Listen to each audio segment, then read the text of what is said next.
Satoru Gojo is one of the most talked about anime characters in New Gen Shonen, which includes the likes of Black Clover, Chainsaw Man, and My Hero Academia. Gojo easily having some of the most broken hacks abilities in current shonen period, which is one of the main reasons for his popularity outside of general fans of the series. Because of this, Gojo is often the subject of many versus and power scaling debates, with many people struggling to figure out how strong Gojo actually is, which in part is made more difficult due to the scaling in his series, Jujutsu Kaisen, being very inconsistent, with the feats inside of the series heavily outweighing the author's repeated statements about his character's own strength. Gojo's abilities are by far his most talked about attribute, so let's get into those first. Those abilities being his limitless curse technique, regeneration abilities, the Black Flash, and the many benefits he gets from the Six Eyes. Gojo's Infinity Defense is by far one of his most notable traits. Infinity is a concept in the Jujutsu Kaisen universe that essentially represents space. As Gojo says himself, infinity is something that exists around them at all times.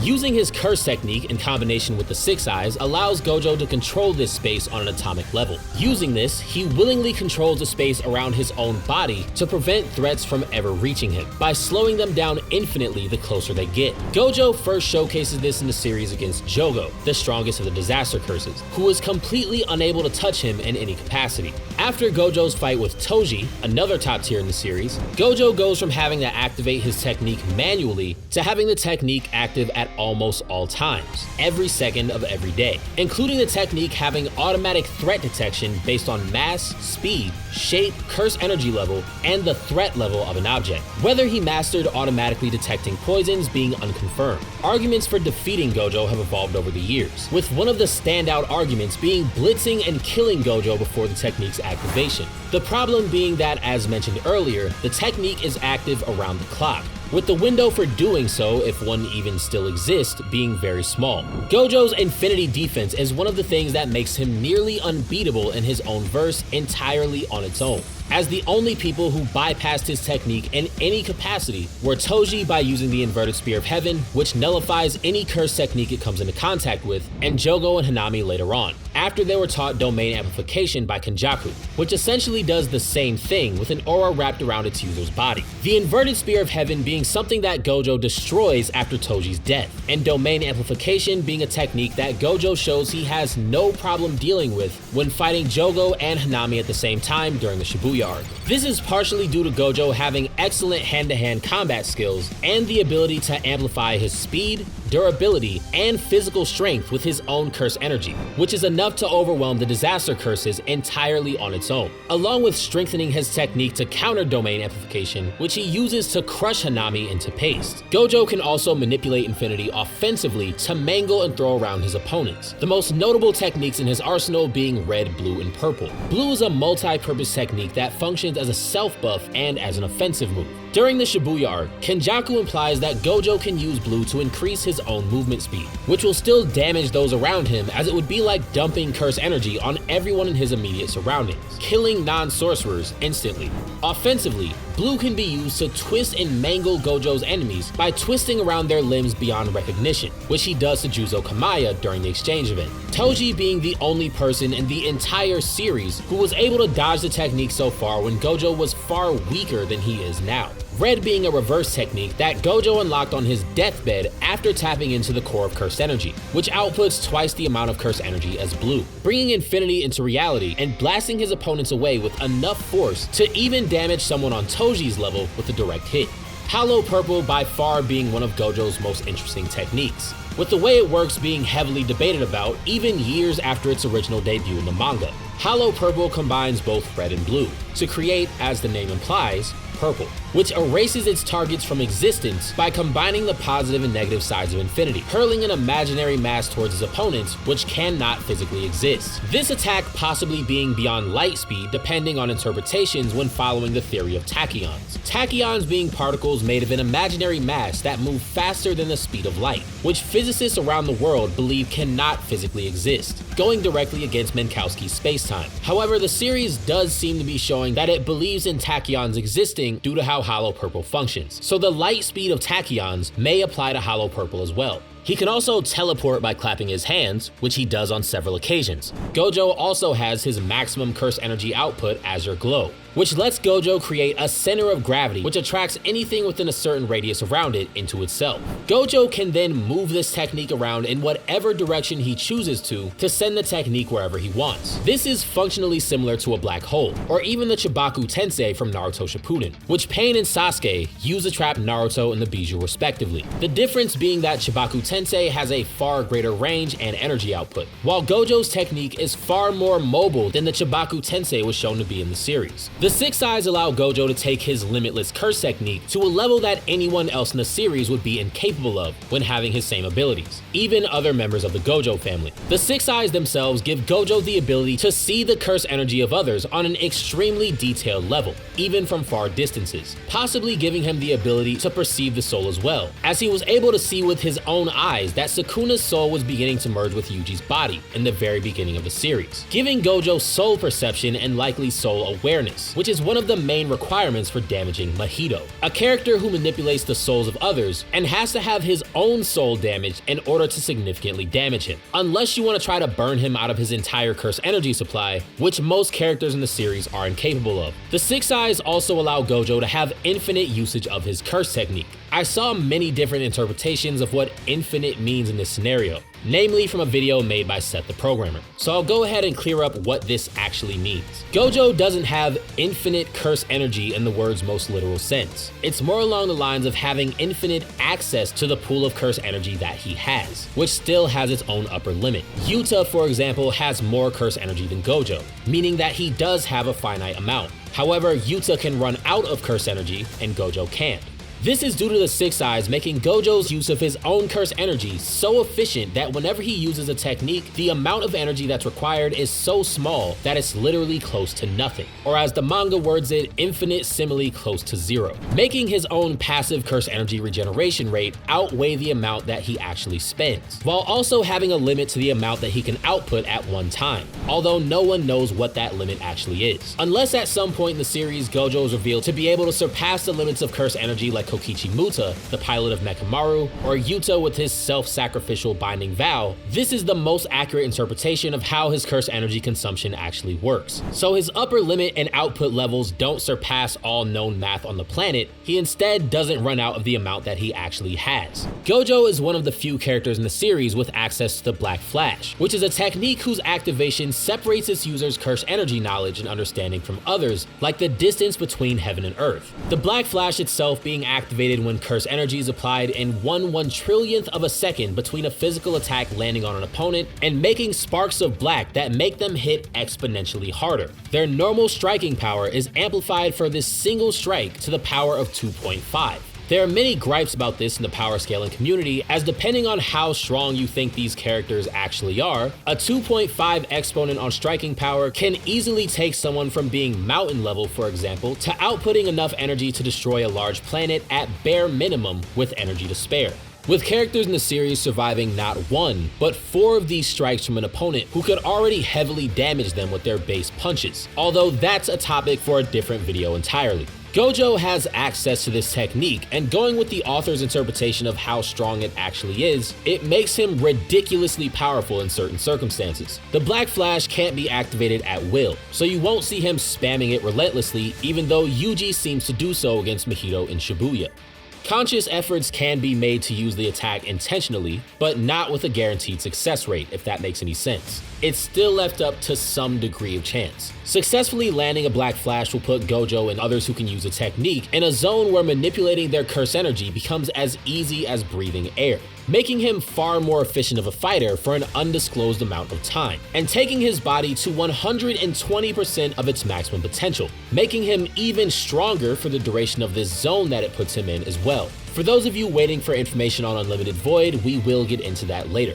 Gojo is a special grade sorcerer, which at an absolute bare minimum gives him the ability to wipe out an entire country on his own, as stated by Kenjaku when explaining to Choso what the requirements for becoming a special grade sorcerer actually is. This is consistent, as special grade sorcerers are meant to be able to take out special grade curses easily. Dagon, being one of the disaster curses, also clocks in at special grade. having one of his highest feats being creating an island through his domain expansion, the Horizon of the Captivating Skanda. Yet Gojo's maximum potential likely stretches far beyond that, as he stands atop all of the special grade sorcerers with no one even being able to contest him among their ranks. This is also in line with Gojo and Sukuna's own thoughts on the title of special grade to begin with both of them seeming to think that the ceiling for the ranking stretches too far from its base, those sitting at the top of the special grade ranking being massively above those who sit at the bottom, implying a heavy strength difference, something that Gojo believes will be done away with once more powerful people reach his level and even exceed his own strength in the future.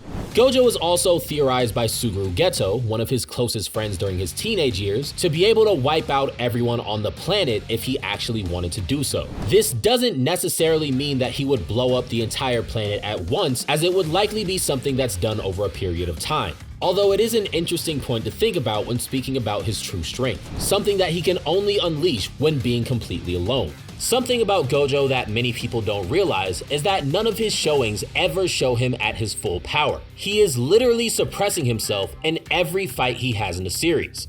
Well, almost every fight. He doesn't hold back anything against Toji during the hidden inventory arc, although using this to gauge Gojo's full strength as an adult would be faulty, as not only had he not fully mastered his own abilities at the time, but the fight was over 10 years ago as well. Meaning that the Gojo we see now, who's sealed inside of Prison Realm, should be far stronger than that Gojo ever was. This constant suppression mainly being due to his own views on the value of human lives, his motives at the time, and the nature of his abilities. Gojo as a sorcerer mainly attempts to kill his enemies while causing as little casualties to the people outside of his battles as humanly possible. But as outlined during his fight against Jogo, Hanami, Mahito, and Choso, he is capable of being cold-hearted and killing them if it means getting rid of any major threats in his way. Yet even then, he only uses his domain expansion for a fraction of a second to make the collateral damage to those around him as little as it could possibly be, not using techniques like red, blue, or hollow purple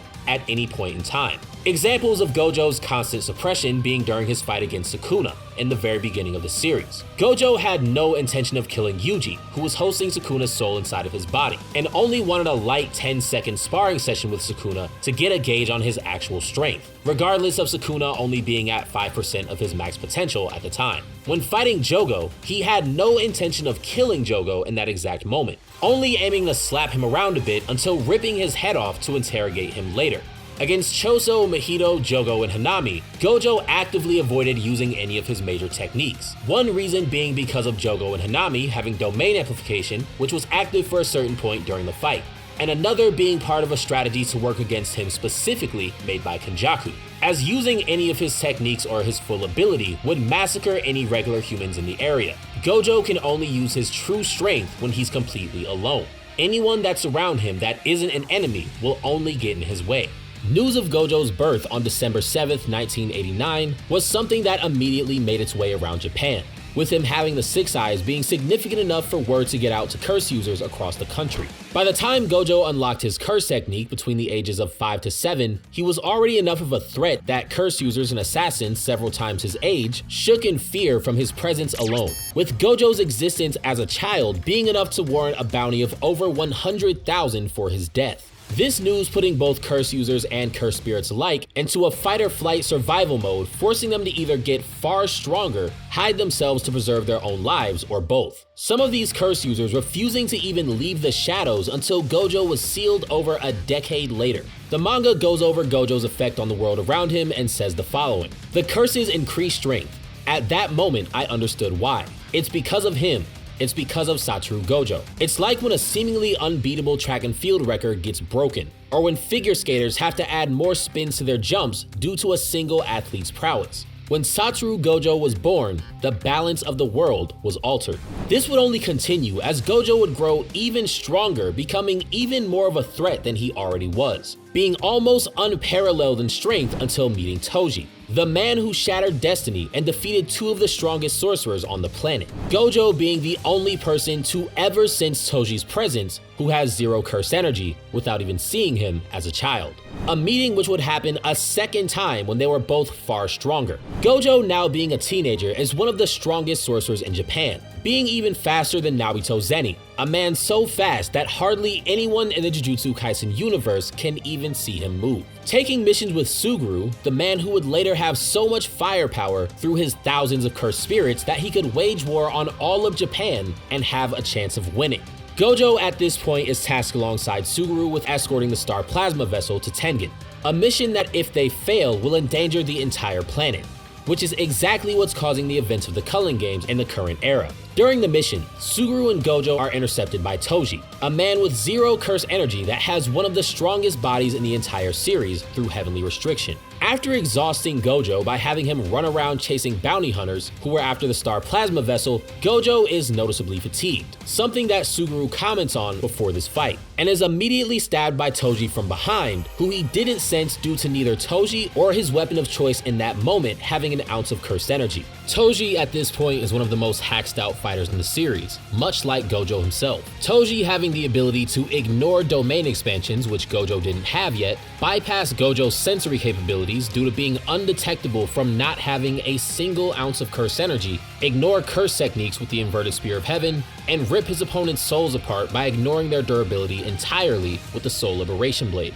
which has its effectiveness due to Toji's ability to see the souls of others and inanimate objects. This is in addition to Toji's precognition and Wolverine-like healing abilities that we find out about later on in the Culling Games, when Maki, who is an equal to Toji, shows far more of what he was capable of than he ever spoke about. The same Maki who defeated Vengeful Spirit Naoya, kicking him around like it was nothing after awakening her true strength, meaning that Gojo and Toji, even this far back in the past, were two characters who would have been able to contend with Vengeful Spirit Naoya, if not beat him completely. Vengeful Spirit Naoya being someone that could have easily wiped out many of the other participants in the Culling Games, and almost all of the sorcerers introduced so far in the series, making Gojo versus Toji still one of the highest level fights in the series, despite their first encounter being when Gojo hadn't even fully mastered his powers yet, something that no one alive at the time other than these two combatants would have been able to keep up with, despite Gojo being fatigued the entire time.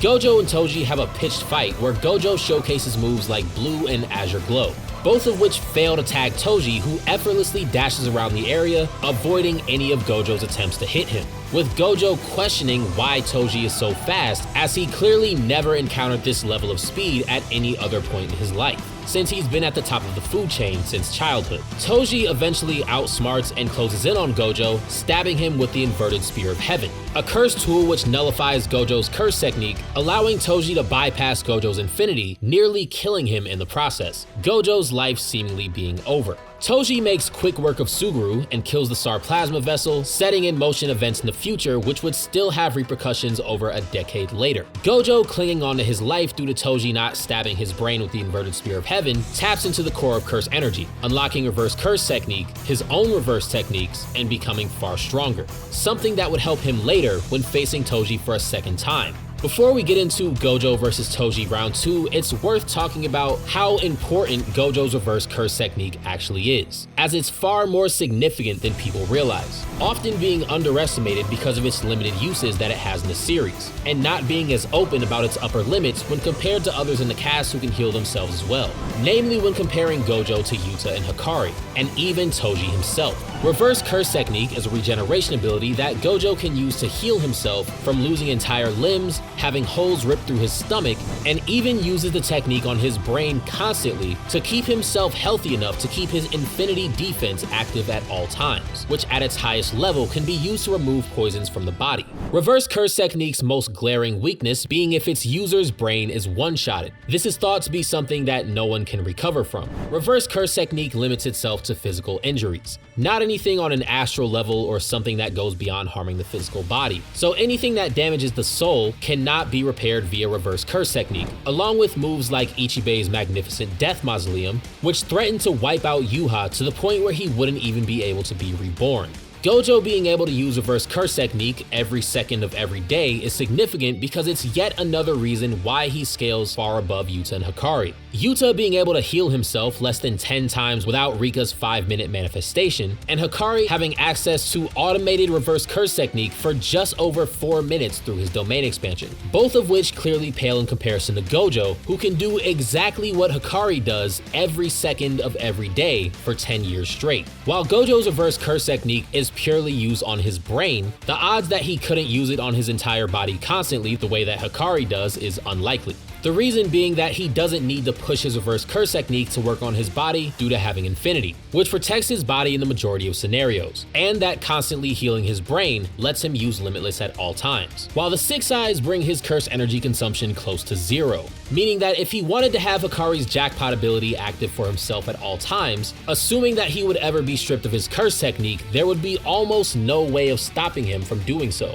In terms of limits, Gojo has not shown the ability to output reverse curse technique offensively. This is not to be confused with reverse techniques like Red and Hollow Purple, which he unlocked through gaining access to his healing abilities, and refers to the pure energy output that Yuta uses to defeat Kurorushi during the Culling Games. Now having all of these things and being far stronger than he was before, Gojo is seemingly back from the dead and ready to face Toji a second time, something that would lead to Toji's death. Gojo now being fast enough to dodge Toji after growing stronger and recovering his strength, and tagging him with Red and Hollow Purple, respectively. Hollow Purple erasing an entire chunk of Toji's body, which Toji had zero confidence that his regeneration abilities would be able to fix, due to Toji's regeneration not being nearly as strong as reverse curse technique at its peak, which is made even more evident during Maki vs Vengeful Spirit Naoya. After Maki taking internal damage from a strike from Naoya, believes that healing herself will take 5 minutes, let alone losing an entire arm and a chunk of her torso like Toji did. Gojo defeating Toji and being cemented as the strongest sorcerer of his generation,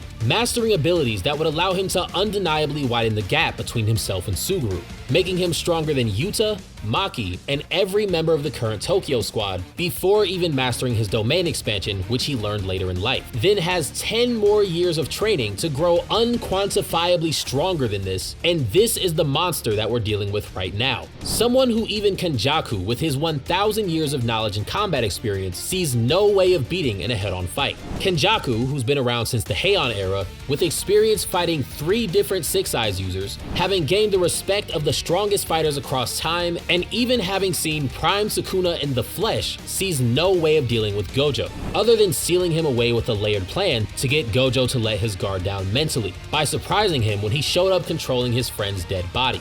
Even when having the disaster curses and Choso by his side, Jogo, who has attacks that would even damage Sukuna if he had greater speed, who could even blitz the likes of Nanami and even tag Naoto. Hanami, who was so durable that it could completely shrug off the majority of the Tokyo and Kyoto squads during the exchange event, whose durability is still the standard for physical toughness all the way up until fully evolved Vengeful Spirit Naoya. Choso, who can poison his enemies with a single strike and even one-shot Naoya Zenin, having blood that can control certain aspects of anything that it touches. And Mahito, who can bypass durability completely and destroy the souls of his opponents, while being one of the most difficult curses to kill in the entire series. Even this wasn't nearly enough to deal with Gojo head-on in Kenjaku's mind, despite Kenjaku showing a wide array of hacks that surpassed most characters in the series. Examples being having control over gravity, according to Yuki Tsukumo's theories, being able to rewind someone's mind 150 years into the past, and even being able to manipulate his targets on a conceptual level, with this only being a small fraction of all the moves in his arsenal. Even with all of these things at his disposal, Gojo was, in his own words, too strong. This is even more impressive considering what Kenjaku and the Disaster Curses had in mind for their grand plan of defeating the Sorcerers and bringing about the Age of Cursed Spirits. The plan being to revive a fully powered Sukuna and to imprison Gojo to guarantee their own success, implying that even with a fully powered Sukuna by their side, it still wouldn't have been enough to defeat Gojo at his maximum strength. Kenjaku being someone who's seen Prime Sukuna in the flesh, having the most accurate gauge of his true power.